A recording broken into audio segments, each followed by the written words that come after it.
खबरें हैं और इसी के साथ चलिए कर लेते हैं शुरुआत न्यूज पंच की। तो संसद के शीतकालीन सत्र का आज 17वां दिन है। जी हां, जो कि आज देश के संसदीय इतिहास में बेहद ही खास होने वाला है। दरअसल सरकार एक देश एक चुनाव से जुड़े 2 अहम बिल सदन में आज पेश करेगी। कानून मंत्री अर्जुन राम मेघवाल आज इस बिल को पेश करेंगे। हालांकि एक देश एक चुनाव को लेकर कई पार्टियां इसका समर्थन कर रही हैं, तो कई इसके विरोध में भी हैं।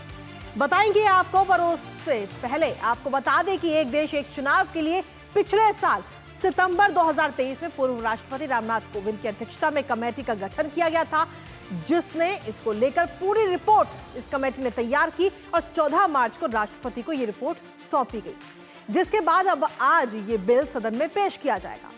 हालांकि इसके साथ ही ये सवाल अब हर किसी के जहन में है कि आखिर एक देश एक चुनाव कब लागू होगा, विधानसभाओं के कार्यकाल को किस तरीके से मैनेज किया जाएगा, किसी का कम होगा, किसी का ज्यादा होगा, ये तमाम बातें हम सब जानेंगे। और लेकिन उससे पहले ग्राफिक्स के जरिए आपको समझाते हैं एक देश एक चुनाव लागू होने के बाद इसके क्या क्या फायदे होंगे। तो सीधे तौर पर अगर हम देखें तो एक देश एक चुनाव लागू होने के बाद में सबसे पहला और सबसे बड़ा फायदा जो है वो है जो चुनाव पर खर्चा होता है वो कहीं ना कहीं आगे आने वाले समय में कम हो जाएगा। पैसों के साथ साथ समय की भी बचत होगी, क्योंकि हर साल हम देखते हैं कि अलग अलग क्षेत्रों में विधानसभा चुनाव होते हैं राज्यों में, और ऐसे में अगर ये लागू होता है तो जीडीपी में इसका सीधे तौर पर इजाफा होगा। राज्यों पर जो है वित्तीय बोझ वो अलग से नहीं पड़ेगा, क्योंकि एक बार में ही लोकसभा और विधानसभा के चुनाव निपटा दिए जाएंगे। इसके साथ ही हम देखें तो वोटों के लिए रेवड़ी बांटने का काम भी कहीं ना कहीं कम हो जाएगा। जो रेवड़ी बांटने की बात तमाम राजनीतिक दल करते हुए नजर आते हैं, वो काम भी अब कम हो जाएगा इसके लागू होने के बाद। प्रशासन और सुरक्षा बलों पर बोझ कम होगा, जो हर बार सुरक्षा मुहैया कराते हैं चुनाव को लेकर के, उन पर बोझ कम होगा। केंद्र और राज्य सरकारें कामकाज पर ज्यादा फोकस कर पाएंगी, क्योंकि जब भी आचार संहिता लागू होती है, किसी भी जगह के विधानसभा चुनावों के लिए आचार संहिता लागू होती है, तो कई सारे निर्णय लेने में सरकार असहज होती है और कई सारे नियम लागू हो जाते हैं। तो ऐसे में नीतिगत निर्णय लेने में आगे आने वाले समय में देर नहीं होगी जब एक देश एक चुनाव लागू होगा। तो साथ ही अगर हम देखें तो चुनाव आयोग का भी काम जो है इससे आसान होता हुआ हमें नजर आएगा। इसके साथ ही अब एक देश एक चुनाव के साथ ये तो रहे तमाम फायदे, लेकिन फायदे के साथ में चुनौतियां क्या क्या है उस पर भी एक नजर डाल लेते हैं। कई संवैधानिक संशोधनों की जरूरत इसमें होगी, कई चीजों में संशोधन करना होगा। इसके साथ ही अगली चुनौती अगर हम बात करें तो संसद में 2/3 बहुमत जुटाने की भी चुनौती सरकार के सामने होगी कि आखिर ये बहुमत 2/3 बहुमत जो है आखिर कैसे राज्यसभा और लोकसभा में जुटाया जाए, क्योंकि लोकसभा में 543 सीटों में से 2/3 बहुमत का आंकड़ा 362 होता है। 362 का आंकड़ा इस वक्त सरकार को पार करना होगा। लोकसभा में बहुमत का फैसला वोटिंग में मौजूद सदस्यों की संख्या के आधार पर तय होता है। हालांकि बीजेपी की तरफ से इसको लेकर व्हिप भी जारी किया गया है। लोकसभा और विधानसभा के चुनाव एक साथ कराने का ये प्रस्ताव है। हालांकि इसको लेकर कई जो राजनीतिक दल हैं वो इसका सपोर्ट करते हुए नजर आ रहे हैं। वहीं ये तो बात रही लोकसभा की। राज्यसभा की अगर बात करें तो सरकार की जरूरत 2/3 बहुमत की है राज्यसभा में भी, और 164 सीट के जादुई आंकड़े से एनडीए अभी इस वक्त कहीं ना कहीं हमें दूर नजर आ रही है। लेकिन ये दूरी कैसे खत्म होगी, ये कहीं ना कहीं एक चुनौती के तौर पर देखा जा सकता है। कोविंद समिति ने की थी एक साथ चुनाव कराने की ये सिफारिश, क्योंकि ये पूरी रिपोर्ट तैयार की गई है। कई दिनों का वक्त लगा, कई पन्नों की ये रिपोर्ट है। इसके लिए उत्तर प्रदेश, गोवा, मणिपुर, पंजाब और उत्तराखंड का मौजूदा कार्यकाल घटेगा और 3 से 5 महीने जो कार्यकाल है वो कहीं ना कहीं इसका घट जाएगा। इसके साथ ही हम देखें तो गुजरात, कर्नाटक, हिमाचल, मेघालय, नागालैंड, त्रिपुरा का कार्यकाल भी 13 से 17 महीने जो है वो कम हो जाएगा।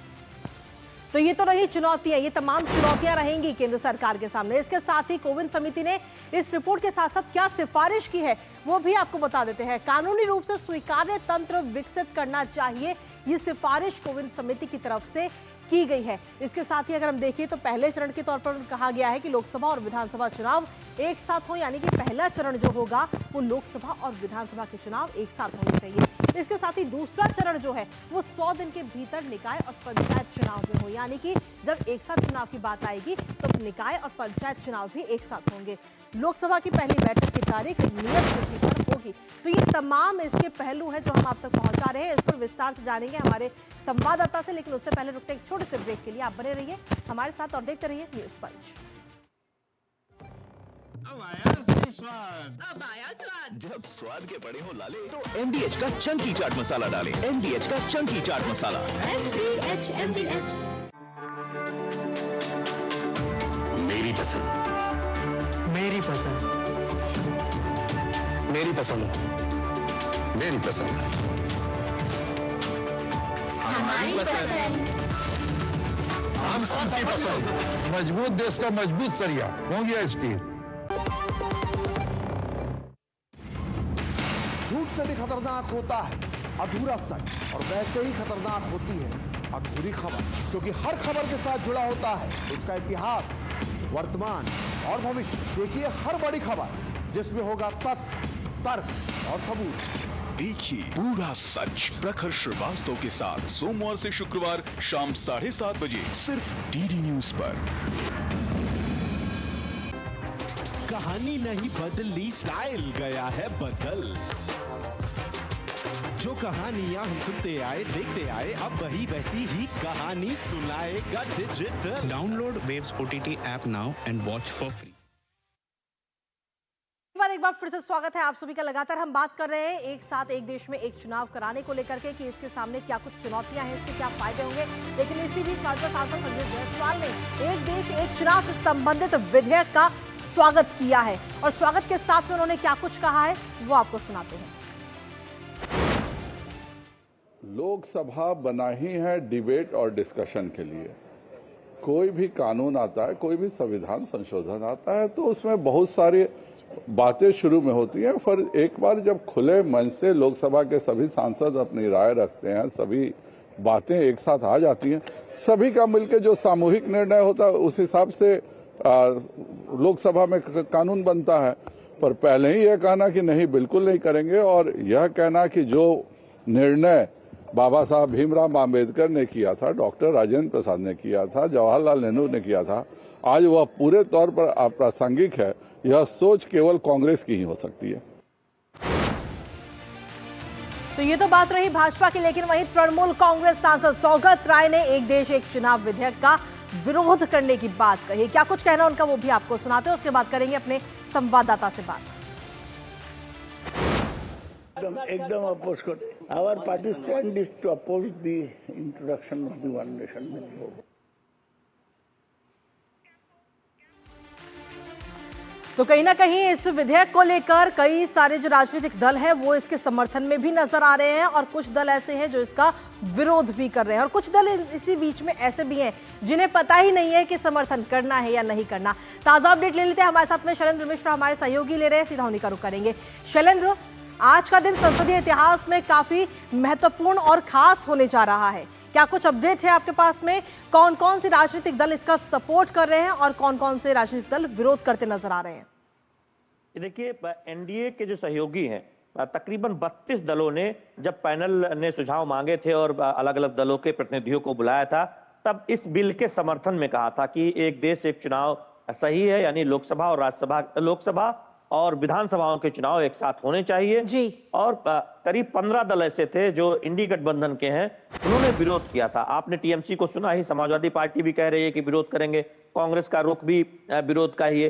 लेकिन इस बीच बसपा, जिसने बहुत स्पष्ट राय नहीं रखी थी, लेकिन अब स्पष्ट तौर पर उसने कहा है, मायावती ने इस बात को बहुत स्पष्ट तौर पर कहा है कि वो समर्थन में है एक दल एक चुनाव के। देखिए, ये जो बिल आ रहा है, जो सूत्र मेरे बता रहे हैं कि विधानसभा और लोकसभा के चुनाव एक साथ कराए जाएं, इसको लेकर प्रावधान है। तो उससे जुड़े जो बदलाव हैं, जो संविधान संशोधन है, वो रखे जाएंगे। जबकि विधानसभा के साथ साथ जो नगर पालिकाओं या पंचायतों के चुनाव है, वो बाद में देखा जाएगा, वो इस बिल में नहीं है। जो सूत्र हमारी जानकारी दे रहे हैं, क्योंकि उसके लिए आप देखें कि एक कॉमन इलेक्टोरल रोल बनाना होगा, यानी मतदाता सूची एक हो, और राज्यों की विधानसभाओं में कम से कम आधे राज्यों में उसकी एक अनुमति लेनी होगी, वहां से पारित कराना होगा।